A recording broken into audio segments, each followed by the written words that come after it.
यपा पाहुणे हो, हे मधलं तटक्याच आहे पोरग. अच्छा अच्छा. पोराला पाहायचं कामच नाही.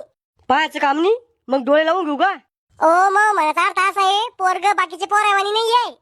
बाकीचे पोरावानी नाही म्हणजे नेमकं माणसाहीत आहे ना. तसं नाही हो, पोराला सुपारीच्या खाण्याचं सुद्धा व्यसन नाही. मग आमची पोरगी थोडी देशी दारू पिती, ती बी बिनव्यसनीचे. पाहुणे हो, तुमचे आजोबा काय काम करत होते? मै आजोबा प्रोफेशनल डान्सर होते. सरकारी नोकरीला होते वाटतं. नाही हो, तमाशाचा फड होता माझ्या आजाचा. नाचाचा आहे आमचा म्हातारा तमाशात. पाहुणे हो, तुम्ही काय काम करता?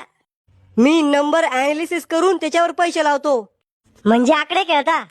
हा, मराठीत काही लोक त्याला आकडा खेळणं बी म्हणते. पोरीला बोलवाव लवकर. तयार होईल ती. इतका टाइम? पोरीला टाइम लागतो तयार व्हायला. पोर आहे थोडी आहे, पावडर पोतारले की चालले कुठं बी. मेकअप जरा कमीच करायला लावा पोरीले. पुन्हा लग्न झाल्यावर पोरगी ओळख येणार नाही. नवरदेव म्हणून आपण पसंत फॉरेनची कोंबडी केलती, पण कडकनाथ कस काय भेटली. तू चुकणार रे खेकड्या, तो यामुळे लय सोरीक मोडील माझ्या पोराच्या.